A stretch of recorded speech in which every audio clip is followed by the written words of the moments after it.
시편 126편 1절부터 6절을 제가 여러분들 위해서 읽어드리도록 하겠습니다. 시편 126편입니다.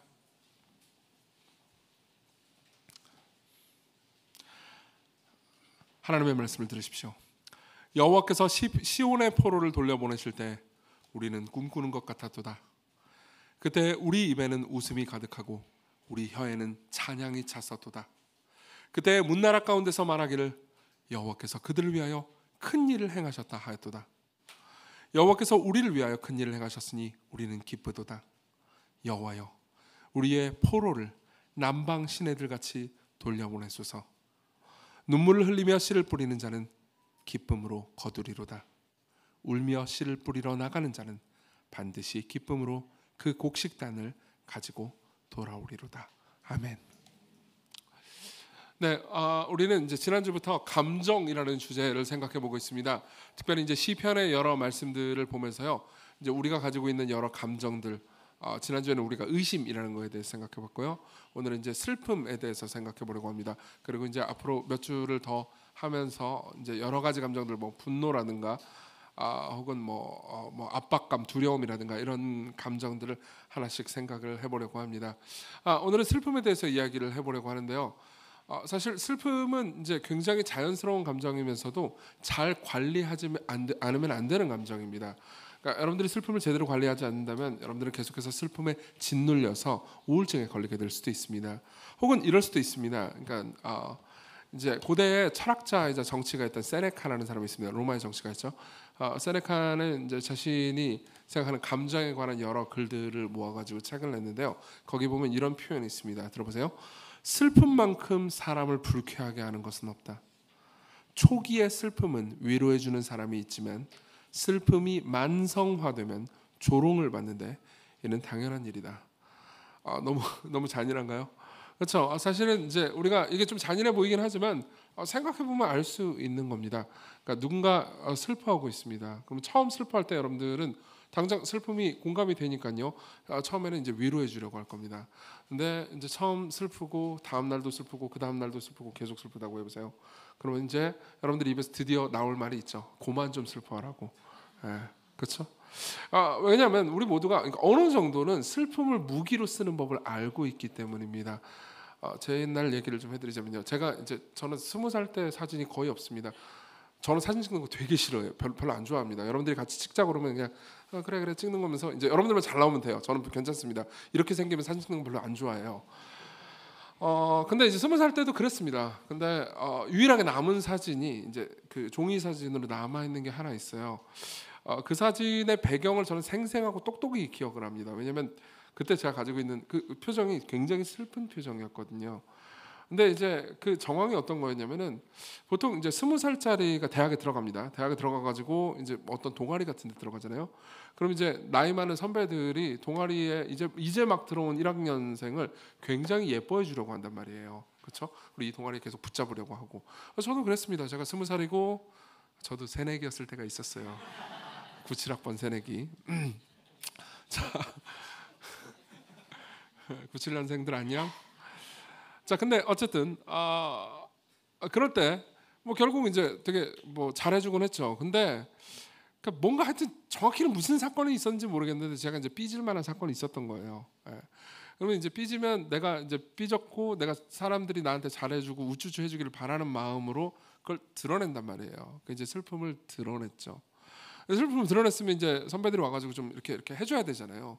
근데 이제 새내기가 저 혼자뿐이었겠습니까? 다른 새내기들도 있었단 말이에요. 그리고 여성 새내기들이 있단 말이에요. 관심이 다 그쪽으로 가니까 저는 더 삐졌습니다. 그리고 그 더 삐진 표정이 남아서 사진이 찍힌 게 저한테 있어요. 그 버스 안에 있습니다. 그거 볼 때마다 저는 와 진짜 찌질한 이정규 이렇게 생각하면서 되게 답답하곤 합니다. 일종의 이불킥할 만한 일 중에 하나죠. 왜 이럴까요? 왜 저는 계속해서 슬퍼했을까요? 슬픔을 표현함으로써 누군가로 하여금 나를 잘해주게 만들려고 하는 거죠. 사실 이 기술은요, 여러분들이 태어나면서부터 습득합니다. 여러분들이 어렸을 때, 아기 때 왜 울었습니까? 엄마와 아빠가 여러분들에게 관심을 가지도록 하기 위한 일종의 일이었죠. 그건 나쁜 게 아닙니다. 그렇지만 지속되면 여러분들은 조롱당하게 됩니다. 그리고 스스로도 답답하게 느껴질 때가 많습니다. 왜 나는 맨날 우나? 왜 나는 맨날 질질 짜고 이렇게 약한가? 이런 생각을 하게 되죠. 세네카는 스토아 철학자였고요. 감정을 표현하는 것이 유약함을 드러내는 징조라고 생각을 했습니다. 그리고 뭐 분노나 혹은 연약함이나 뭐 슬픔이나 이런 감정을 지속적으로 표현하는 것은 나쁜 것이라고 생각했습니다. 그러니까 이렇게 얘기하는 것이 어떤 의미에서는 당연했겠죠. 그리고 여러분들도 공감을 가는 지점이 있을 겁니다. 지속적으로 슬픔을 표현하는 사람 옆에 계속 있는 것은 꽤나 고통스러운 일이니까요. 그럼 우리는 슬픔을 어떻게 다뤄야 합니까? 혹은 여러분들은 슬픔을 어떻게 통제할 수 있습니까? 혹은 슬픔을 어떻게 깊어지게 만들 수 있습니까?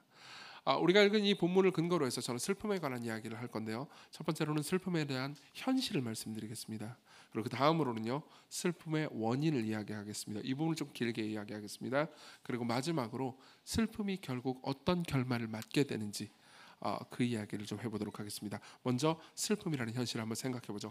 일단은 1절부터 제가 쭉 읽어드리겠습니다. 여호와께서 시온의 포로를 돌려보내실 때 우리는 꿈꾸는 것 같았도다. 기쁨이죠? 그죠? 그때 우리 입에는 웃음이 가득하고 우리 혀에는 찬양이 찼었도다. 그때 문나라 가운데 말하기를 여호와께서 그들을 위하여 큰 일을 행하셨다 하였도다. 여호와께서 우리를 위하여 큰 일을 행하셨으니 우리는 기쁘도다. 1절부터 3절은요, 기쁨이 가득합니다. 자, 이것이 신앙생활의 한 국면입니다. 여러분들이 그리스도인이라면요, 여러분들의 삶에는 기쁨이 있습니다. 그리고 무엇보다 그 기쁨의 근원은요, 하나님께서 여러분들을 위해서 하신 큰 일입니다. 학자들마다 이 시의 배경을 좀 다르게 평가합니다. 근데 대부분의 정말 많은 학자들은 이 시가 이스라엘 백성들이 바벨론의 포로로 잡혀갔다가 다시 돌아올 때를 기억하는, 이후에 이제 바벨론 포로에 버금가고 준하는 다시 큰 슬픔을 겪은 사람이 쓴 시라고 생각을 합니다. 그러면 이 사람은 어떤 생각을 하고 있는 거죠? 과거의 바벨론 포로에 우리가 잡혀 있다가 해방됐을 때 그때 기억을 떠올리는 사람인 거죠. 굉장히 큰 기쁨이 과거에 있었습니다. 우리가 해방됐었습니다. 그리고 그때 우리는 꿈꾸는 것 같았어요. 너무나 기뻤습니다. 근데 어떻죠? 4절에 보면 여호와여 우리의 포로를 남방 시내들 같이 돌려보내소서. 역사적 정황을 정확히 알 수는 없지만 또 슬픈 일, 또 포로로 잡혀간 일, 또 고통스러운 일이 발생했습니다. 그러니까 하나님께서 다시 돌이켜주기를 간구하는 거죠. 그리고 5절부터 6절에 보면요, 눈물을 흘리며 씨를 뿌리는 자는 기쁨으로 거두리로다 라는 표현이 있습니다. 이 사람은 뭘 하고 있죠? 눈물을 흘리고 있습니다. 자, 이걸 통해서 여러분들이 알 수 있는 게 있습니다. 슬픔은 그리스도인들의 삶에서도 분명한 현실이라는 겁니다. 그리스도인의 삶은 기쁨만 있지 않습니다. 당연히 슬픔이 있죠. 그거는 아주 좋은 그리스도인이 돼도, 여러분들이 굉장히 하나님 뜻대로 살기 위해서 노력하고 신실한 그리스도인이 된다 하더라도 마찬가지입니다. 이 시 안에 있는 내용 중에서 회개 혹은 자기의 죄를 고백하는 내용이 없다는 것을 주목하십시오. 없습니다, 그런 내용이. 그러니까 시인은요, 자기가 특별히 어떤 잘못을 했기 때문에 고통을 당하고 눈물을 흘리고 있다고 말하지 않습니다. 그리고 여러분들 모두도 이것은 배워야 되는 지점일 겁니다. 여러분들이 하나님 뜻대로 잘 산다고 해가지고 슬픈 일이 없어지는 것은 아닙니다. 여러분들이 죄를 안 짓는다고 해서 슬픈 일이 없어지는 것도 아니에요. 슬픈 일은 생길 수 있고 여러분들은 슬픔을 당할 수 있습니다. 그 이유는 뭘까요? 여러분들이 그리스도인이라면요, 여러분들은 예수 그리스도를 따르는 사람들이기 때문입니다. 예수님은요, 이 땅에서 슬픔을 겪으셨습니다. 여러분들이 복음서를 통해서요, 예수 그리스도의 삶을 한번 생각해 보십시오. 그분의 삶은 기쁨도 있었지만 슬픔으로 가득했습니다. 실제로 복음서를 보잖아요. 그럼 예수께서 웃으셨다는 명시적 기록은 거의 없습니다. 물론 기뻐하셨을 걸로 추정되는 장면들은 조금 있습니다. 그런데 그 장면조차도요, 예수께서 기쁨으로 막 노래를 부르셨다 이런 표현은 등장하지 않습니다. 하지만 예수께서 우신 표현들은요, 여러 번 등장하죠. 그분은 슬픔의 사람이었습니다. 그분이 불완전했기 때문에 슬펐을까요? 세네카가 말하듯 그분이 불완전하고 뭔가 유약한 분이었기 때문에 슬펐을까요? 아니요, 오히려 그분이 완전한 분이었기 때문에, 그분이 죄가 없는 분이기 때문에 그분은 더 슬프셨습니다. 실제로 히브리서 5장 7절은요, 그분의 그 지상 생애에서의 감정을 이런 식으로 표현해 주죠. 예수님은 육체에 계실 때 자기를 죽음에서 능히 구원하실 이에게 심한 통곡과 눈물로 간구와 소원을 올렸고 그의 경건하심으로 말미암아 들으심을 얻었느니라. 여기 특별히 우리가 생각해야 되는 것은 그분이 육체에 계실 때라는 표현입니다. 저는 옛날에 이 히브리서 5장 7절의 말씀을 보면서요, 그러니까 예수께서 겟세마네 동산에서 기도하실 때를 가리키는 거라고 생각했습니다. 그러니까 특별히 울고 특별히 고통스러워하실 때요. 근데 여기 히브리서의 원문을 보잖아요. 그러면 그는 육체에 계실 때라고 번역된 이 단어가 복수로 되어 있습니다. 그러니까 하루 한 날을 가리키는 것이 아니었다는 거죠. 여러 날들이었습니다. 그분이 심한 통곡과 눈물로 하나님께 간구와 소원을 올린 날은 여러 날이었습니다. 하루 이틀이 아니었던 거죠. 그분은 계속해서 우셨고 지치도록 우셨습니다. 예. 그분이 약했기 때문이 아니라 그분이 강했기 때문에, 오히려 그분이 죄인이기 때문이 아니고 그분이 완전한 분이었기 때문에 그분은 슬픔을 가지고 있었습니다. 왜 그런지에 대해서는 조금 이따 얘기하기로 하고요. 여기서 제가 여러분들이 슬픔을 받아들이기 때문에 여러분들이 가질 수 있는 뭐라고 해야 될까요? 강점이랄까요? 이런 것들을 잠깐 짚어드리겠습니다. 여러분들이 슬픔을 거의 느끼지 못하거나 슬픔을 표현하지 못하잖아요. 혹은 이웃의 슬픔을 보면서 여러분들이 슬픔을 공감하지 못하잖아요. 그럼 여러분들은 얕은 사람이 됩니다. 여러분들은 냉담한 사람이 됩니다. 그렇지만 여러분들이요 제대로 슬퍼할 줄 아는 사람이 되잖아요. 그러면 여러분들은 깊은 사람이 됩니다.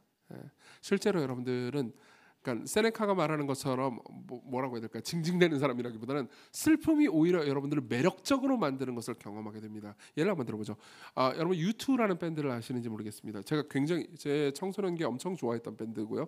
지금도 가끔 그 유튜브 밴드, 유튜는 초기, 중기, 후기로 나눌 수 있거든요. 저는 중기 음악을 제일 좋아합니다. 8집, 9집. 관심 있는 분들 나중에 저랑 얘기해요. 액팅 베이비가 최고예요. 그만합시다. 근데요, 유튜의 리더 이제 보노는 그리스도인으로서도 굉장히 유명한 사람이죠.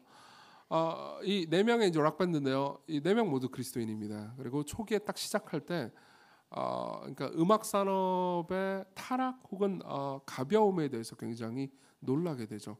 아일랜드의 더블린에 있는 작은 밴드였는데 이 밴드가 이제 세계적인 명성을 얻으면서 유명해지기 시작합니다. 근데 그때 보노가 아버지에게 보냈던 편지가 남아 있습니다. 제가 읽어드리죠. 우리는 매일 모여 기도하고 성경을 읽습니다. 그리고 우리 삶에서 일하시는 하나님을 신뢰하고 그분에 대해서 나누죠. 이 모든 것이 우리에게 새 힘과 기쁨을 줍니다. 술과 약물에 의존하는 삶과는 전혀 다른 차원입니다. 깊은 상실과 슬픔에 빠진 사람들이 주변에 가득한데도 우리는 마음껏 삶을 즐기기 원해 라고 떠벌리는 음악산업계의 위선을 보았습니다. 여기서 우리는 단지 좋은 음악을 만드는 것 이상의 소망을 품게 되었습니다. 자 보세요. 보노는 뭐라고 말하죠? 깊은 상실과 슬픔에 빠진 사람들이 주변에 가득한데도 우리는 마음껏 삶을 즐기기 원해 라고 떠벌리는 음악산업계의 위선을 본다고 말합니다. 자 보세요. 당시의 음악산업계가 그랬던 것 같습니다. 세상은 슬픔과 고통이 있습니다. 우는 사람들이 있어요. 그리고 그 모든 것을 가볍게 여기면서 술과 마약으로 시간을 보내면서 깊어지지 않는 음악산업계의 얕음을 생각했던 거죠. 그리고 다른 생각을 하게 된 겁니다.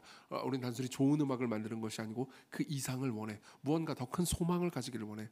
실제로 여러분들이 유튜브의 음악에 나중에 관심을 가지게 된다면 아시겠지만요, 이 사람들의 가사는 상당히 깊습니다. 종교적인 가사들도 꽤 있고요. 그리고 인간 본성과 슬픔에 대해서 다루는 굉장히 깊은 가사들이 많죠. 이게 아마 유튜브의 음악을 세계적인 명성을 가진 음악으로 만든 이유 중에 하나였을 겁니다. 핵심은 이겁니다. 여러분들이 슬픔에 대해서 진지하게 대하잖아요. 여러분들이 삶에서 여러분들이 겪는 슬픔을 그러니까 무작정 거부하거나 당장 해결하라고 하지 않고 진지하게 대하고 타인의 슬픔도 진지하게 대하기 시작하잖아요. 그럼 여러분들은 깊은 사람이 되어갑니다. 그리고 여러분들은 이 깊은 사람이 되어가기 위해서 슬픔을 받아들일 필요가 있습니다. 두 번째로 넘어가죠. 슬픔의 원인입니다. 우리 3절과 4절을 같이 한번 읽어보겠습니다. 3절과 4절입니다. 시작. 여호와께서 우리를 위하여 큰 일을 행하셨으니 우리는 기쁘도다. 여호와여 우리의 포로를 남방 시내들 같이 돌려보내소서. 자 보세요. 3절에는 과거를 회상하는 기쁨이 존재하고요. 그리고 5절에는 현재의 상황에 있는 슬픔이 존재합니다. 1절도 볼까요? 1절도 같이 읽어보겠습니다. 시작. 여호와께서 시온의 포로를 돌려보내실 때 우리는 꿈꾸는 것 같았도다. 자 보세요. 1절에는요 기쁨이 있습니다. 나는 꿈꾸는 것 같았어요 라는 기쁨이 있습니다. 그렇죠? 그리고 그 이유는 뭐죠? 하나님께서 하신 일 때문입니다. 하나님께서 시온의 포로를 돌려보내셨습니다. 그분이 베풀어 주신 사랑, 그분이 해내신 거대하고 큰 일을 기억합니다. 근데 지금은 다시 포로의 상태입니다. 그렇죠? 이 대비가 슬픔을 만들어냈습니다. 이해되십니까? 자, 기독교인이라 하더라도 슬퍼하는, 그것도 올바로 깊이 있게 매력적으로 슬퍼하는 사람이 있습니다. 그리고 이 사람들이 매력적이고 깊이 있고 의미 있게 슬퍼하는 이유가 뭔지 아십니까? 기쁨이 무엇인지 진정으로 알았기 때문입니다. 뭔가 어떤 사람이 기쁨을 알잖아요. 그러면 그 기쁨에 대한 상실의 슬픔도 커지기 마련입니다. 여러분들이 재미있는 게임을 하다가 못하게 되잖아요. 그러면은 뭐 엄청나게 슬프진 않겠죠. 엄청나게 슬프려나? 근데 어쨌든 잠깐이라도 슬퍼하게 될 겁니다. 그렇죠? 내가 정말 사랑하는 연인과 헤어지게 된다고 합시다. 그럼 여러분들은 많이 슬플 겁니다. 수십 년을 함께 살아온 사랑하는 아내, 부부 금슬이 굉장히 좋았던 부부가요, 아내 혹은 남편이 먼저 죽는 것을 경험한다고 합시다. 그럼 굉장히 깊은 슬픔이 나올 겁니다. 내가 정말 의존하고 존경했던 부모님이 돌아가시는 것을 경험한다고 해봅시다. 그럼 그 슬픔은요 아주 오래가고 상당히 깊을 겁니다. 마찬가지예요. 그리스도인들은요, 잘 들어보십시오. 그리스도인이 아닌 사람보다 훨씬 더 깊게 슬퍼할 수 있습니다. 왠지 아십니까? 하나님께서 행하신 거대한 일을 보았기 때문입니다. 여러분, 복음을 믿는다는 것이 무엇을 의미합니까? 복음은 이렇게 말합니다. 제가 이 표현을 되게 좋아하죠. 그리고 자주 씁니다. 우리는 우리가 생각했던 것보다 훨씬 더 큰 죄인이지만 우리는 우리가 감히 바라거나 상상했던 것보다 훨씬 더 큰 사랑을 받고 있습니다. 이게 복음이 우리에게 가르쳐주는 내용이죠. 우린 타락했습니다. 우리는 하나님을 배신하고 버렸습니다. 근데 하나님께서는요, 그러한 우리를 사랑하셔서 아들을 내어주셨습니다. 그 아들은 우리를 죽기까지 사랑하셨죠. 그렇죠? 그리고 자신이 얼마나 큰 죄인인지 이해함과 동시에 하나님께서 자기에게 베풀어 주신 사랑이 얼마나 큰지 경험한 사람은요, 놀라운 기쁨을 경험합니다.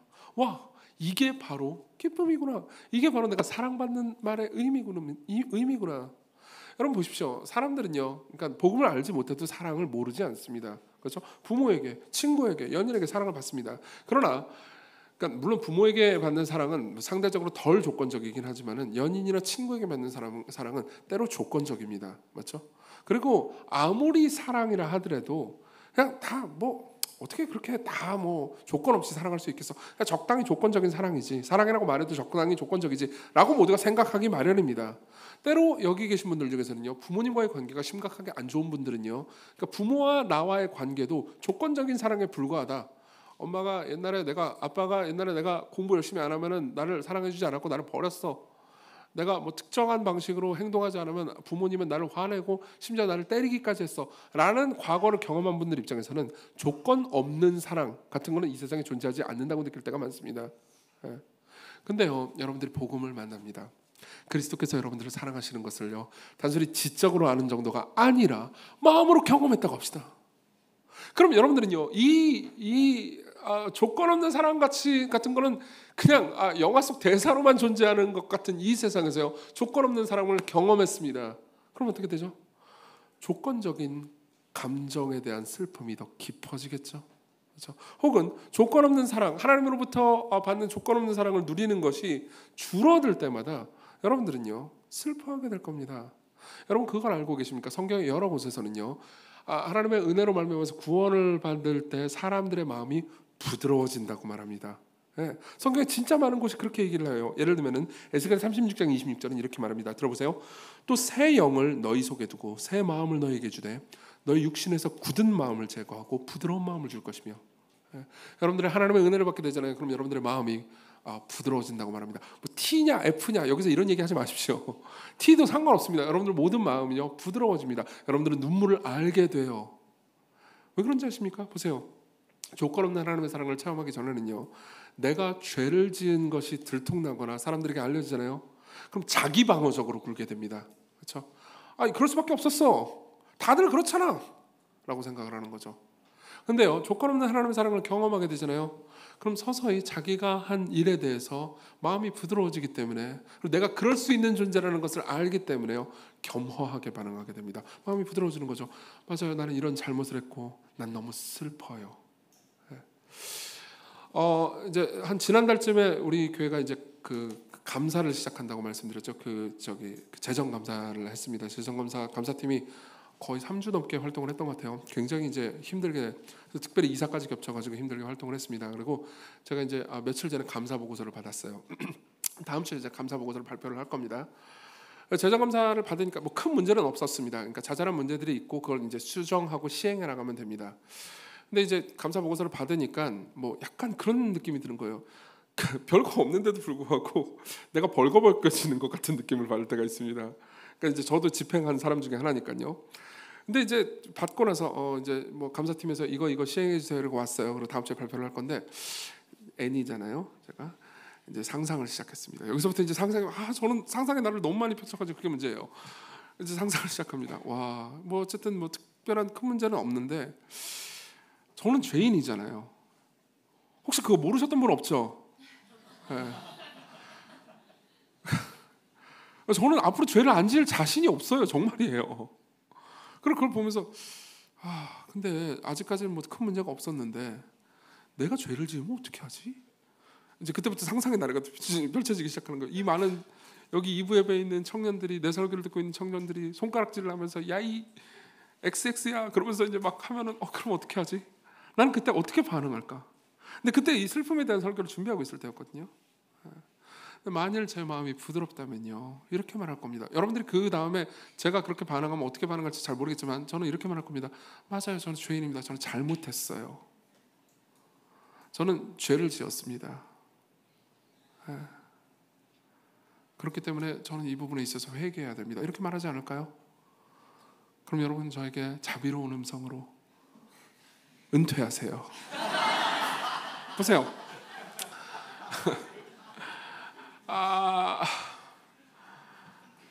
제가 만일 복음으로 마음이 부드러워지지 않은 사람이라면 저는 아마 니들이 교회 행정을 해봤어? 목회를 해봤어? 그죠? 너네들 내가 밥 사준 거 먹어본 적 있잖아. 그건 내 사비였어. 그러면서 자기 방어적으로 굴 겁니다. 안 그래요? 제가 차가운 마음을 가지고 있다면요. 근데 제가 부드러운 마음을 가지고 있다면 저는 스스로의 죄를 슬퍼할 겁니다. 분노하기보다는 슬퍼할 거예요. 마땅한 감정은 슬픔이잖아요. 자, 제 얘기를 여러분들에게 해드리는 이유가 있습니다. 여러분들도 마찬가지여야 한다는 겁니다. 여러분들은 누군가 여러분들의 죄를 들통나게 했을 때, 예를 들면 설교를 통해서 여러분들의 죄가 들통나거나 혹은 누군가 여러분들이 가깝거나 사랑하는 사람이 여러분들의 문제점을 지적할 때 어떻게 반응하십니까? 여러분들은 분노하십니까? 아니면 계속해서 자기 변명에 급급하십니까? 무슨 일이 벌어진 겁니까? 여러분들은 아직도 마음이 딱딱하다는 것을 의미하죠. 실제로요, 복음의 은혜를 아는 사람은요, 회개를 할 때 단순히 내가 법을 어겼어라는 슬픔 때문에 회개하는 게 아닙니다. 여러분 보세요. 여러분들이 교통법규를 어기고 나서 슬픈가요? 슬프다면은 그냥 범칙금을 내야 되는 것 때문에 슬픈 겁니다. 근데요, 나를 정말 사랑해준 존재를 내가 배신했다고 느낀다면요, 와, 내가 이렇게 나쁜 배신자였구나라고 생각하면서 스스로에 대해서 슬플 수 있겠죠. 기독교인들이 진정으로 변화된 기독교인들이 회개하는 이유도 이와 같다는 것을 아십니까? 그 사람은요, 자신이 단순히 법을 어긴 것 이상으로 하나님을 배신했다고 느끼게 됩니다. 하나님이 나를 이토록 사랑했는데도 불구하고 내가 그분을 멀리했다고 생각하게 됩니다. 그리고 그것 때문에 더 슬퍼하게 되죠. 그리고 그 슬픔은요, 진정한 기독교인의 슬픔은 더 깊어지고 심지어 넓어지기까지 합니다. 깊어진다는 건 뭘 의미할까요? 내가 내 자신에 대해서 슬퍼지고 기뻐진다는 것뿐만 아니라 이제 타인의 죄, 타인의 문제, 타인의 슬픔에 대해서도 공감하기 시작한다는 겁니다. 누군가 죄를 저질렀습니다. 나는 안 저질렀어요. 내가 안 저지른 죄를 저 사람이 저지릅니다. 옛날에는요, 마음이 딱딱할 때는 그냥 정죄하고 말았습니다. 저런 나쁜 이정규 같은 놈 은퇴해라. 그죠? 은퇴 말고 잘려라. 뭐 이런 거죠. 그러나 여러분들이요, 진짜로 문제가 생기고 여러분들이 정말로 자기 자신이 죄인임을, 자기 자신이 그럼에도 불구하고 사랑받았음을 이해하게 되잖아요. 그럼 여러분들은요, 슬퍼하게 됩니다. 내가 사랑하는 저 사람이, 내 한 가족 공동체가, 우리 가족 구성원이, 우리 교회 구성원이 저런 죄를 저질렀고 죄가 얼마나 크고 무시무시한지 깨달았습니다. 나도 죄인이기 때문에 나는 아무도 정죄하지 않습니다. 그러면 남는 감정은 뭐죠? 슬픔이에요. 내가 어떤 사람이 고통당하는 걸 봤습니다. 상실하는 걸 경험했어요. 회사에서 잘린 걸 경험했습니다. 잘린 걸 보면서 우는 사람을 봅니다. 연인이랑 헤어지고 그리고 아는 사람이랑 헤어져가지고 슬픈 사람을 봅니다. 나를 위로해 줍니다. 그리고 나의 슬픔의 깊이가, 감정적인 부드러움이 깊기 때문에 다른 사람들의 슬픔을 공감하고 사랑하는 것도 깊어지죠. 보세요. 이 사람은 슬픔이 더 커집니다. 맞죠? 슬픔도 깊습니다. 그래서 세네카가 말하는 것처럼 조소할 만한 사람이 되나요? 아니요. 오히려 더 매력적인 사람이 되죠. 그렇죠? 자, 이게 바로 원인입니다. 이 원인을 조금 더 깊이 들여다보겠습니다. 제가 이제 죄에 관해서 읽은 책 중에서 제가 제일 좋아하는 책 중에 하나가 이제 코넬리우스 플란팅가라는 분이 쓴 되게 재미있는 책이 있습니다. 여러분들도 나중에 한번 읽어보시고, 이분은 신학자라서 주로 약간 어려운 신학책을 주로 썼는데, 이 책은 이제 일반 성도들이 읽기에도 좋은 책입니다. 책 제목이 우리의 죄 하나님의 샬롬이라는 제목입니다. 우리의 죄 하나님의 샬롬이라는 제목의 책이에요. 근데 이제 한국어로 번역된 제목은 그런데 이제 그 영어로 된 원제는 다른 제목입니다. 제가 읽어드리죠. Not the way it's supposed to be. Not the way it's supposed to be. 예. 영어를 잘 모르시는 분들을 위해서, 저 잘 모르지만 해석해드리자면 이런 거예요. 원래 그래서는 안 되는 방식. 원래 그래서는 안 되는 방식. 자, 이게 무슨 말인지 설명해 드릴게요. 자, 누군가 죄를 짓습니다. 그러면요, 우리는 죄를 짓는 것을 보면서 그래, 세상이 다 있다고야. 원래 세상이 다 이렇지. 이렇게 말합니다. 그렇죠? 여러분, 뭐 2부 예배 들으시는 분들은 결혼 안 하신 분들이 대다수죠. 결혼에 대해서 여러분들이 나쁜 이야기를 듣습니다. 내가 아는 친구가 결혼했는데 이혼했대. 결혼했는데 되게 힘들대. 애 낳는데 죽을 것 같대. 그렇죠? 바람 폈대. 그래서 결국 이혼했대. 그럼 여러분들은 무슨 이야기를 듣습니까? 혹은 무슨 이야기를 말했습니까? 보통 사람들이 이렇게 말합니다. 그래, 결혼이 다 그래. 결혼이 다 그래. 원래 애 낳는 게 다 그래. 결혼하고 다 이혼해. 너도 똑같을 거야. 그렇죠? 네. 많은 사람들은요, 세상에서 뭐 결혼을 하든 뭐 세상이 움직이는 원리든 다 그런 문제가 있는 방식이 그냥 원래 세상은 그래라고 말하기를 좋아합니다. 그렇죠?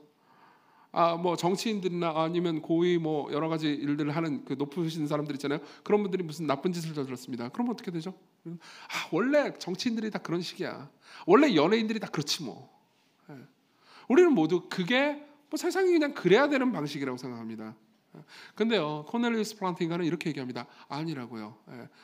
죄는요, 원래 절대 그래서는 안 되는 방식이 죄라는 거예요. 그러면요, 원래 마땅히 그래야 되는 방식도 있다는 얘기겠죠. 그렇죠? 자, 그것을 샬롬이라고 말합니다. 샬롬, 평안, 피스 이거예요. 근데 단순한 평안이 아니에요. 샬롬은요, 원래 이 세상이 그래야 되는 방식입니다. 제가 플란팅가의 말을 좀 읽어드리죠.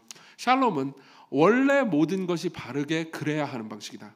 즉, 상대에게 적절한 생각, 욕구, 감정, 말, 행동, 성향을 펼쳐 보이는 것이다. 예를 들어 감사는 과불한 친절에 대한 정서적 반응으로 샬롬이다. 무슨 말인지 이해되십니까? 누군가 여러분들에게 친절을 베풀었습니다. 안녕하세요. 인사하고 잘해줬습니다. 그럼 여러분들 어떻게 반응해야 되죠? 당연하지. 이렇게 반응하나요? 아니죠. 감사해요. 고마워요. 이게 적절한 반응이죠. 마땅히 그래야 되는 반응이죠. 이게 샬롬이라는 거예요. 근데 너는 나를 친절하게 대하기 위한 보시구나. 이 친절 보사. 그러면서 계속해서 이용해 먹는다고 합시다. 그럼 어떻게 되죠? 그것은요, 마땅히 그래서는 안 되는 방식입니다. 이게 죄라는 거예요. 이해되십니까? 그렇죠? 다른 인종을 본다고 합시다. 여러분들이 다른 국적을 가진 사람을 봅니다. 그런데 막 차이가 있을 거 아니에요. 그 차이를 극대화시키면서 너는 왜 그딴 식으로 사니? 이 중국 놈아, 이 일본 놈아, 뭐 이런 식으로 다른 인종을 지금 제가 그렇게 말한다는 게 아니고 예를 드는 거잖아요. 그런 식으로 하면 어떻게 되는 거죠? 그것은 마땅히 그래서는 안 되는 방식입니다. 샬롬은 깨진 거예요. 성별의 차이를 봅니다. 왜 여자들은 그래? 왜 남자들은 저 지랄이야? 제가 남자라서 여자는 지랄을 못 붙이겠어요. 이미 붙여버렸지만. 그러면요, 뭐죠? 그래서는 안 되는 방식이에요. 그러면 마땅히 그래야 되는 방식은 뭐죠? 서로의 차이를 소중히 여기는 겁니다. 서로의 차이를 소중히 여기고 서로 상호 보완적이라고 생각하면서 껴안는 거죠. 그게 마땅히 그래야 되는 방식입니다. 다른 사람이 좋은 일을 겪었어요. 사촌이 땅을 샀습니다. 그럼 마땅히 그래야 되는 방식은 뭐죠? 축하해요. 마땅히 그러면 안 되는 방식은 뭐죠? 배가 아픈 거죠. 그걸 질투라고 말하잖아요. 그리고 이런 여러 가지 것들을 플란팅가는 설명을 하고 결국 이렇게 얘기합니다. 이 세상에 샬롬이 임하면 마땅히 되어야 하는 방식이 임하잖아요. 그러면요, 이런 일이 벌어진다고 말합니다. 들어보세요. 대륙간 탄도미사일 발사 기지가 스쿠버 다이빙 훈련장으로 바뀔 거라고요. 새하늘과 새 땅이 임하고 대륙간 탄도미사일 기지로 저는 갈 겁니다. 지금처럼 뚱뚱한 몸이 아니고 조금 더 날씬한 몸으로 우통을 벗어 제끼고 저는 뛰어들 겁니다. 상상하지 마세요. 네. 그러나 이 세상은요, 마땅히 그래야 되는 방식대로 움직이지 않죠. 여러분들은요, 이 일주일을 살면서 여러분들이 느낀 감정, 여러분들이 본 반응, 여러분들이 뉴스나 세상에서 여러분들이 삶에서 겪은 모든 것들은요, 마땅히 그래야 되는 방식대로 움직이지 않았습니다. 그래서는 안 되는 방식으로 움직이는 것을 계속해서 보았죠.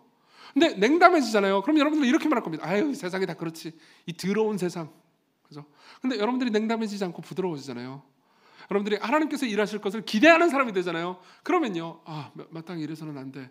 그러면서 슬퍼하게 되는 거죠. 예. 저는 교회를 사랑합니다. 시건교회를 사랑하기도 하지만 그냥 교회를 사랑합니다. 우주적인 교회를 사랑해, 한국 교회를 사랑합니다. 그리고 제가 진짜로 한국 교회에 대해서 냉담하지 않고 정말 사랑하잖아요. 그러면 저는 교회에 대한 슬픔이 깊어집니다. 한 10년 전쯤에 제가 읽었던 책이 있어요. 김홍전 목사님이라는 분이 쓴 교회에 대하여라는 4권짜리 책이 있습니다. 이 책은 저의 교회에 대한 이상을 가장 높은 곳으로 이끌어가 줬습니다. 교회는 마땅히 일해야 된다는 것을 굉장히 섬세하게 보여줬죠. 실제로 그 책에 보면 이런 표현이 있습니다. 교회는 하나님 나라를 증시하는 기관이다. 어려운 말이죠? 증시라는 게 보여준다는 거예요. 디스플레이 한다는 겁니다. 교회 오잖아요. 그러면 천국이 이런 곳이군 이라고 보여주는 곳이라는 거죠. 자, 보세요. 그 책을 읽고 제가 교회에 대한 기쁨과 감사가 가득했을까요? 슬픔이 가득했을까요? 네, 당연하죠. 슬픔이 가득했습니다. 왜냐하면 지상에서 보는 교회는 때로는 지옥 같으니까요. 그리고 교회에서, 특별히 제가 섬기는 이 시광교회에서 행복한 모습이 보이잖아요. 와, 천국 같은 모습이 보이잖아요. 그러면 그것은요, 제 기쁨을 더할 나위 없이 깊게 만들어 주었습니다.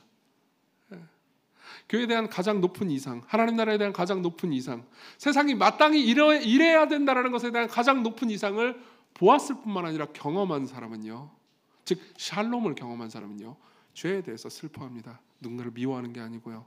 사람들은요, 슬픔을 더 깊게 하기 위해서, 슬퍼하는 사람들을 위로하기 위해서 슬픔을 배우면 된다고 생각합니다. 예를 들면요, 신영철 교수님이라는 분이 있습니다. 이분은 좋은 에세이들을 되게 많이 썼죠. 서울대 영문학 교수입니다. 이분이 쓴 책 중에서는 슬픔을 공부하는 슬픔이라는 책이 있습니다.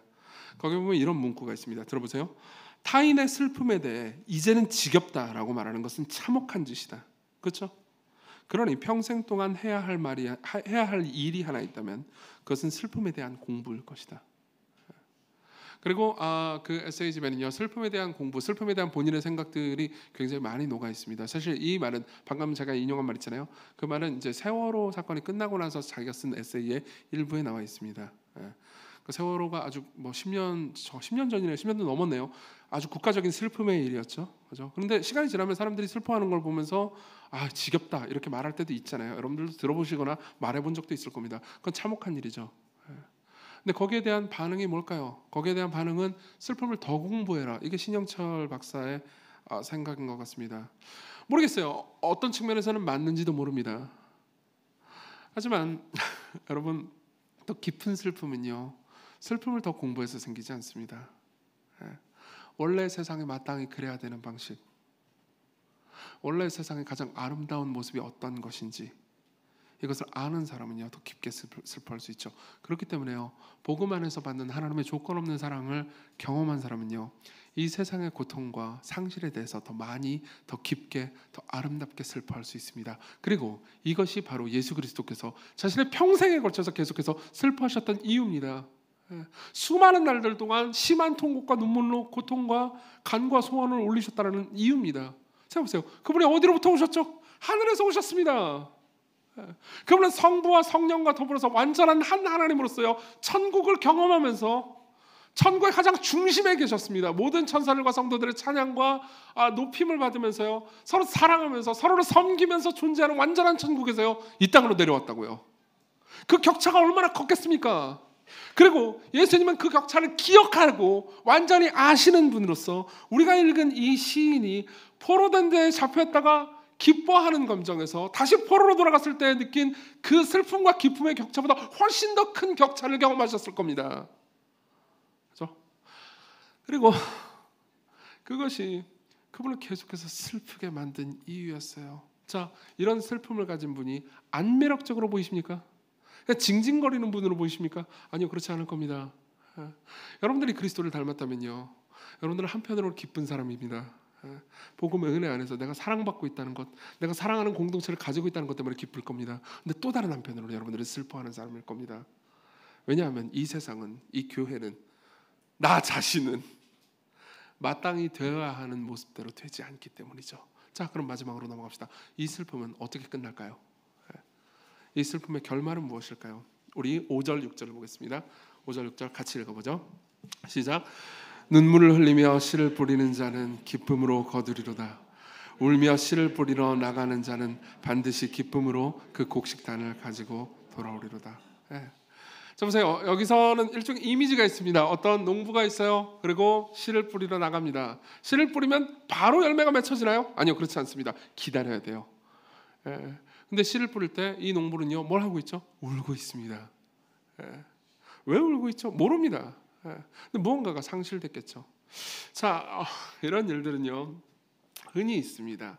여러분들도 분명히 경험한 적이 있습니다. 자, 삶을 살다 보면요 이럴 때가 있습니다. 나는 오늘 너무 슬퍼요. 너무 큰 상실을 겪었습니다. 나는 헤어졌습니다. 혹은 몸이 아픕니다. 우울증에 빠졌습니다. 다른 여러 가지 방식으로 관계나 혹은 재산상의 손해가 있어서 나는 너무 고통스럽고 슬픕니다. 근데 내일 출근을 해야 돼요. 슬프면 아무것도 안 하고 싶잖아요. 내일 출근을 해야 됩니다. 혹은 내일 학교에 가야 합니다. 그죠? 아이를 가지신 분들은 분명히 이런 순간이 있습니다. 난 너무 슬퍼요. 남편 놈이랑 싸웠습니다. 혹은 아내분과 싸웠습니다. 남자라서 불리한 게 많아요. 근데 애가 빽빽 울어요. 밥 달라고. 그럼 내가 그때 밥을 하고 싶나요? 아니요. 근데 해야 해요. 안 하면 안 됩니다. 너무 슬프고 눈물이 나는데 씨는 뿌려야 되는 거죠. 자, 이정규는 토요일날 밤에 매주 설교 준비하기를 좋아할까요? 어제는 좋아했을까요? 싫을 때도 있죠. 슬플 때가 있습니다. 괴로울 때가 있습니다. 그렇다고 해서 제가 밤 12시에 박현진 목사님한테 전화해서 내일 설교하세요? 이렇게 말할 수 없잖아요. 안 받을 거예요 아마. 그럼 어떻게 해야 되죠? 눈물을 흘리면서 씨를 뿌려야죠. 그래야 되는 때가 있습니다. 그런데요, 이 시인은요 희망을 가지고 있습니다. 어떤 희망을 가지고 있죠? 그렇게 씨를 뿌리는 사람은 반드시 기쁨으로 거둘 거라고요. 울며 씨를 뿌리는 나가는 자는 반드시 기쁨으로 그 곡식단을 가지고 돌아올 거라고요. 자, 이게 성경에서 이야기하는 슬픔의 결말이에요. 슬픔의 비전이죠. 성경은 이런 부분으로 가득 차 있습니다. 제가 되게 좋아하는 말씀이 있습니다. 고린도후서 4장 17절이죠. 들어보십시오. 우리가 잠시 받는 환난에 경한 것이, 가벼운 것이 크고 지극히 영원한 영광에 중한 것을 우리에게 이루게 함이니. 여기서 이루게 하다라고 번역된 말 있잖아요. 이 단어는요 produce라고 번역하면 좋습니다. 만들어내요. 우리의 슬픔이 결국은 기쁨을 만들어낼 겁니다. 이런 식으로 표현하죠. 우리가 지금 겪는 슬픔에 우리가 눈물을 흘리는 바로 그 일이 앞으로 더한 기쁨을 만들어내기 때문에 지금 겪는 이 일이 없으면 절대 일어나지 않을 바로 그 기쁜 일을 하나님께서는 지금 겪는 슬픔을 통해서 준비하고 계시다고요. 제가 설교 때 수도 없이 많이 말했던 말이죠. 작년에 여러분 요셉 설교를 들은 분들은요 그 모든 이야기로 보셨을 겁니다. 그렇죠? 요셉은 감옥에 갇혔고 너무나도 그러니까 완전히 버림받았고요. 아무것도 가지고 있지 않았습니다. 그리고 총리가 되죠. 그렇죠? 그 모든 자신이 겪었던 고통이 없었으면 결코 일어나지 않았을 좋은 일이 요셉의 생애에 기다리고 있었습니다. 작년에 저는 이야기로 들려드렸다면요, 지금 이 시편의 기자는요 이미지로 가르쳐 주려고 합니다. 우리 4절을 같이 읽어보겠습니다. 4절 같이 읽겠습니다. 시작. 여호와여 우리의 포로를 남방 시내들 같이 돌려보내소서. 자, 사진 한번 보여주세요. 사진을 보여주십시오. 사진을 보면요 되게 재미있는 사진입니다. 그렇죠? 뭐처럼 보이시나요? 뭐처럼 보이세요? 사막이죠. 저는 안 보이기 때문에 저도 사진을 봐야 돼요. 자, 사막을 보면은 사막에 이제 왼편에 보면 완전히 사막이 맞죠? 그렇죠? 그리고 오른편에 보면 물이 있고요. 옆에 수목이 자라고 있습니다. 집도 하나 있죠? 그렇죠? 자, 여기 4절에 보면 남방 시내들 같이 돌려보내소서라는 표현이 있죠. 이건 아주 너무 함축적으로 번역했습니다. 여기서 남방이라고 번역된 단어는 히브리어로 네게브라는 단어입니다. 그리고 이 네게브는 지명이에요. 끔찍한 사막이죠. 예. 근데 끔찍한 사막에는 종종 와디라는 지역이 있습니다. 여기가 와디예요.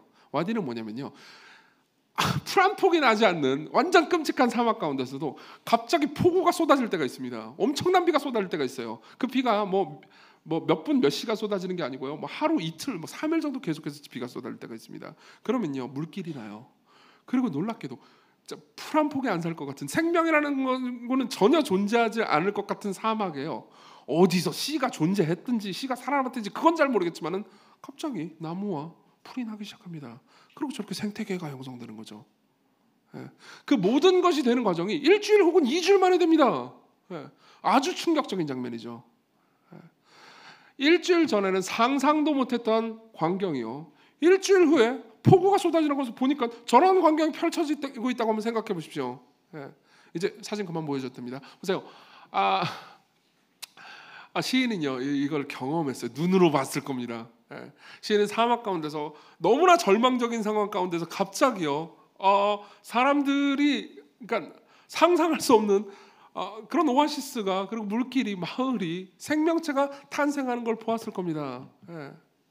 자, 그게 여러분들에게 적용되는 부분이 있습니다. 여러분들이 지금 어떤 슬픔을 겪고 있다면요, 이 슬픔이 당장 전혀 해결되지 않을 것 같이 막막하게 느껴질 때도 있을 겁니다. 예. 그렇죠. 여러분들 삶에서 그럴 때가 있습니다. 나는 경제적으로 너무 어렵고 지금 내가 벌어들이는 수입으로는, 지금의 상황에서는 나는 아무것도 소망이 없다.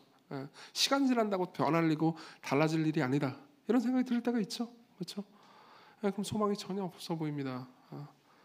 나는 지금까지 결혼을 못했고 앞으로도 못할 거야. 시간이 지나도 소용없어. 그런 분들도 있을지도 모르겠습니다. 예. 내가 지금 처한 우리 가족의 상황은 이건 답이 안 나와. 이게 사람이 쉽게 안 변하잖아요. 그렇죠? 내가 지금 기도하고 가족을 위해서 기도해도 내가 가족을 위해서 과거에 1년 혹은 2년, 3년, 10년 동안 기도했지만 내 삶은 우리 가족은 절대 변화될 것 같지 않아.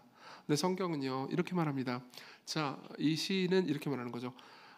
네게브에 갑자기 물이 막 차들어가지고 일주일 전에는 상상도 못했대. 이런 사막에 무슨 생명체가 살겠어라고 했던 그곳에 갑자기 나무가 솟아오르고 풀이 자라고 엄청난 변화가 일어나는 걸 본 적이 있지? 마찬가지로 너의 삶에도 똑같은 일이 일어날 수 있어. 너의 슬픔은 기쁨으로 끝날 거야 라고 말하는 거죠. 자, 이게요, 시편 126편뿐만 아니라 시편 전체의 주제라는 것을 혹시 알고 계십니까? 시편은 150편입니다. 1편부터 150편까지 있는 굉장히 많은 노래들의 모음집이죠. 모두 곡이 붙어 있는 노래들이었어요. 근데 여러분 그걸 알고 계십니까? 시편의 맨 마지막 6편 있잖아요. 146편부터 5편이죠. 150편까지는요 전부 다 찬양입니다. 노래예요. 예. 할렐루야가 완전히 꽉 차 있는 노래들입니다. 여호와를 찬양하라, 여호와를 찬양하라, 여호와를 찬양하라. 그래서 그 노래들요 할랄 시편이라고 부릅니다. 할렐루야가 되게 많이 나오거든요. 그리고 그 시편을 주의하면서요, 유진 피터슨이라는 사람은 이런 이야기를 해주죠. 들어보세요. 우리가 제 아무리 고난당하고 회의에 빠지고 분노에 휩싸이고 절망과 회의에 빠져 어느 때까지입니까? 라고 질문한다 하더라도 기도는 결국 찬양으로 발전된다. 무슨 말인지 이해되세요? 여러분들이 시편을 보잖아요. 그러면 온갖 감정들을 볼 수 있습니다. 1편부터 보잖아요. 그러면 당장 3편부터 시작해서 분노가 차올라요.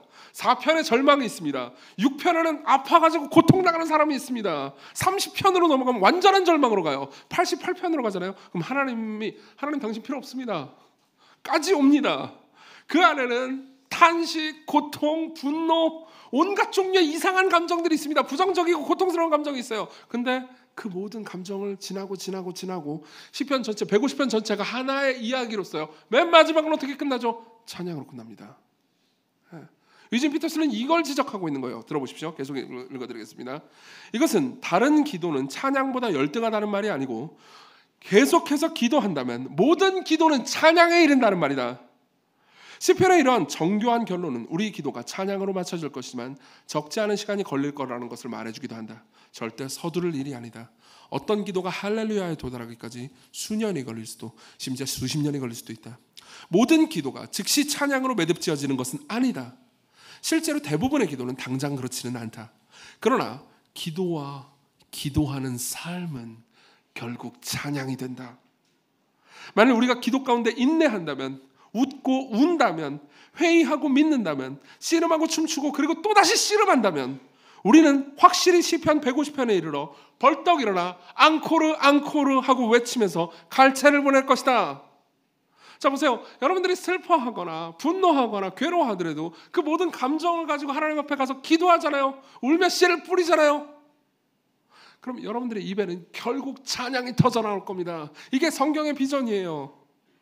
그 증거를 보여드릴까요? 여러분, 그리스도인이 된다는 건요, 여러분들이 예수 그리스도를 믿고 그분의 구원을 받는다는 의미이기도 하지만 이게 한편의 의미예요. 여러분들의 인생의 운명이 예수님의 인생의 운명과 똑같아진다는 것을 의미합니다. 여러분들도 그리스도와 함께 삶을 살아갈 거면서 여러분들의 운명도 그분의 운명처럼 될 겁니다. 그건 뭘 의미하죠? 그분이 십자가를 지셨다는 것은 여러분들도 십자가를 져야 한다는 걸 의미하죠. 근데 그분이 부활했기 때문에 여러분들도 부활의 기쁨 가운데 있을 겁니다. 자, 예수 그리스도를 생각해 보십시오. 저는요, 계속해서 이 시편을 설교할 때마다 여러분들을 이런 식으로 훈련시키려고 노력하고 있습니다. 시편을 읽을 때 시인의 노래로만 읽으면 안 되고요, 예수님의 노래로 읽도록 훈련시키고 있습니다. 그렇죠? 예수께서 이 시를 읽었다고 생각해 보십시오. 예수께서 이 시를 읽었을 때 특별히 5절 6절을 읽으면서 어떤 기분이 드셨을까요? 우리 같이 다시 한번 읽어보겠습니다. 5절 6절입니다. 시작. 눈물을 흘리며 씨를 뿌리는 자는 기쁨으로 거두리로다. 울며 씨를 뿌리러 나가는 자는 반드시 기쁨으로 그 곡식단을 가지고 돌아오리로다. 자, 보세요. 예수님의 평생은 우는 삶이었습니다. 그죠?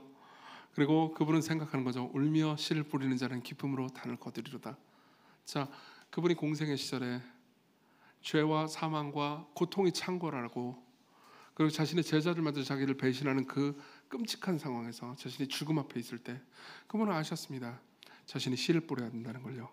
근데 문제는 뭐냐면요, 우리에게 있어서 씨는요, 눈물을 흘리거나 기도를 하거나 사랑하는 노력을 하거나 뭐 다른 것들일 겁니다. 근데 그분에게서 씨는 뭘까요? 자기 자신이었어요. 자기 자신이었습니다. 요한복음 12장 24절. 내가 진실로 진실로 너에게 이르노니 한 알의 밀알이 땅에 떨어져 죽지 않으면 한 알 그대로 있고 죽으면 많은 열매를 맺느니라. 나는 양들을 위하여 목숨을 버리노라. 무슨 말이죠? 자기 자신이 밀알입니다. 자기 자신이 씨예요. 자기가 땅에 떨어져야 됩니다. 그리고 죽어야 합니다. 그러면 열매를 맺을 수 있어요. 자, 그분은 알고 있습니다. 자기가 죽어야 한다는 걸, 자기가 심겨야 된다는 걸. 그분은 농부로서 슬프고 고통스럽지만 겟세마네 동산에서 심한 통곡과 눈물로 간구와 손을 올리면서 제발 아버지여 제발 이 잔을 내게서 옮겨주세요 라고 말했지만 결국은 죽음으로 가야 한다는 것을 알고 계십니다. 그리고 그분은 죽음으로 가셨죠. 자기를 심으셨습니다. 울면서 씨를 뿌렸고요. 그 결과는 뭐였죠? 부활이었죠. 그리고 여러분들을 가지는 거였습니다. 여러분들과 교제할 수 있게 되는 거였죠. 그분은 가족을 얻으셨습니다. 사랑하는 아내를 얻으셨죠. 교회는 그분의 아내니까요. 그리고 여러분들과 관계하게 됐습니다. 저는요, 때로는 그러니까 설교자로서 이게 좋은 건지 안 좋은 건지 모르겠지만 저는 좋다고 생각합니다. 저는 이상한 상상을 되게 많이 합니다. 어떤 분들은 샤워하면서 아무 생각이 없다고 하더라고요. 저는 샤워하면서 5만 가지 생각을 합니다. 근데요, 들어보십시오. 어떤 상상을 하는지 얘기 드리죠. 여러분, 제가 쓴 책, 제가 몇 권 책을 쓴 적이 있습니다. 모르시는 분들은 알려주세요. 몰라도 돼요. 괜찮아요. 세가족반 정도는 알겠죠. 뭐 세가족 교육 받으려면 해야 되니까 책을 몇 권 썼습니다. 누군가 저한테 이렇게 물어보더라고요. 목사님이 쓴 책을 읽으세요? 라고 물어보더라고요. 읽을 것 같아요? 안 읽을 것 같아요? 절대 안 읽습니다. 내가 미쳤어요. 왜 내가 쓴 책을 읽습니까? 절대 안 읽습니다. 여러분들 입장에서는 와 좋아요, 은혜 받았어요 이렇게 저한테 칭찬해 주셔서 참 고마운데 제가 제 책을 보잖아요. 그럼 온갖 흠만 보입니다. 뭐 글을 이따구로 썼대 이런 식으로 생각을 하게 돼요. 그래서 안 봅니다. 세가족관 절대 안 봐요.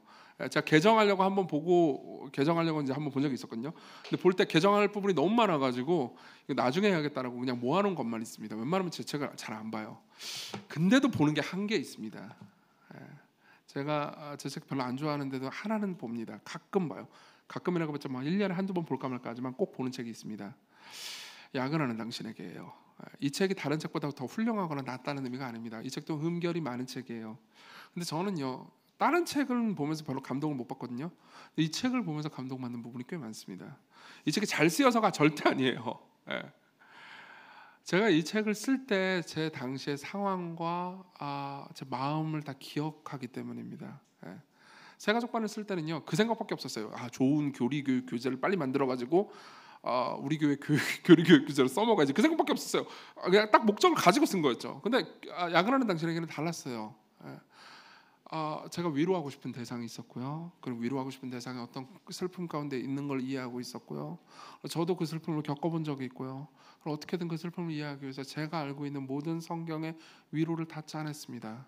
그리고 그 과정 중에서 제가 어떤 챕터를 쓸 때 어떤 기분이었는지, 그리고 어떤 챕터를 쓸 때 제가 어떤 음악을 틀어놓고 키보드로 치니까 너무 집중이 안 돼가지고 손으로 글을 썼는지 그 부분이 다 기억이 나요. 그러면요 눈물을 흘릴 때가 있습니다. 근데요 이런 생각을 하다가 제가 갑자기 또 다른 발칙한 상상을 했습니다. 예수님은 성경을 지금 읽고 계실까요? 지금요. 예. 이 땅에 계실 때는 열심히 읽으셔서 지금 읽고 계실까요? 모르겠습니다. 그걸 제가 어떻게 합니까? 그런데 읽는다고 한번 생각해 보자고요. 자, 그분이 창세기부터 계시록 전체를 읽으면 그분은 슬플까요? 기쁠까요? 당연하죠. 두 개가 다 있는 거죠. 1, 2장을 봅니다. 1장을 볼 때 자신과 성부와 성령이 하나 되어서 세상을 창조하고 천사들이 기뻐하는 모든 과정을 볼 때 그 6날의 창조와 7째 날에 안식한 걸 볼 때 그분은 기쁘실 겁니다. 그러나 3장에 이르러서는 당연히 슬프시겠죠. 네. 인간이 타락하고요, 사람이 사람을 죽이고요, 그 이후에 수많은 마땅히 이래야 되는 방식대로 세상이 굴러가는 게 아니고 절대 그래서는 안 되는 방식대로 세상이 움직이는 걸 봅니다. 그리고 신약으로 넘어가죠. 자신의 강림, 그리고 죽음, 제자들의 배신, 그리고 부활. 저는 이 모든 과정 중에서 그분이 만약 성경을 지금 읽으신다면요 그분이 슬픔과 기쁨을 동시에 경험하리라고 생각합니다. 그러나 그 이야기가 끝에 이르려면 어떻게 끝나죠? 계시록이 어떻게 끝나는지 아십니까? 모든 눈물을 그 눈에서 닦아주시니 다시는 사망이 없고 애통하는 것이나 곡하는 것이나 아픈 것이 다시 있지 아니하리니 처음 것들이 다 지나갔음이로라. 여러분, 이게 저와 여러분들이 결국 맞이하게 될 운명입니다. 모든 눈물을 닦아주십니다. 천국에 눈물이 없다고 생각하지 마십시오. 눈물이 넘칠 겁니다. 천국에 눈물이 보세요. 모든 눈물을 닦아준다고 하잖아요. 눈물을 안 흘리는데 어떻게 눈물을 닦아줘요? 그렇죠? 천국에 가잖아요. 여러분들이 완성된 하나님 나라를 보잖아요. 그럼 여러분들 눈에서 눈물이 터져 나올 겁니다. 여러분들의 삶 전체가 바로 해석되고, 여러분들의 고통과 슬픔이 올바로 해석되고, 여러분들은요 마땅히 되어야 할 세상을 봅니다. 맞아, 세상은 마땅히 이랬어야 했어 라는 그 세상을 여러분들은 만납니다. 그리고 절대 그래서는 안 되는 방식 때문에 상처받았고 슬픔을 겪었던 여러분들의 슬픔이요 단번에 녹고 회복되고 위로받는 걸 경험합니다. 눈물이 터져나오고 그분은 여러분들의 눈물을 닦아주십니다. 자, 예수 그리스도께서 성경을 읽으신다면 그분이 이제 앞으로 우리에게 하실 일이 여기 기록되어 있는 거죠. 그분의 마음이 기쁠까요? 슬플까요? 당연히 기쁘실 겁니다. 그분의 마음은 벅차오르실 겁니다. 그리고 그분이 여러분들에게 하실 일이 바로 그거고요. 우리의 운명이 바로 이것입니다. 이게 여러분들의 삶이에요. 그러면요, 여러분들이 이것을 정말 믿는다면요, 여러분들은 슬픔과 기쁨을 동시에 가진 사람일 겁니다. 근데요, 더 깊은 슬픔과 더 깊은 기쁨을 다 가지고 있는 사람이겠죠. 여러분들은 슬퍼해도 징징거리는 자기중심적인 슬픔을 가진 게 아니고 너무나 잘 슬퍼하기 때문에 매력적인 사람일 겁니다. 그리고 그 슬픔 가운데서도 기쁨을 절대 잃지 않기 때문에 희망이 가득한 사람일 겁니다. 예를 들어 드릴까요? 이 예만 들어드리고 끝내죠.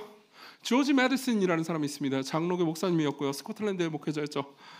이분은 자신이 결혼하기 직전에 시력을 잃었습니다. 실명해버렸어요.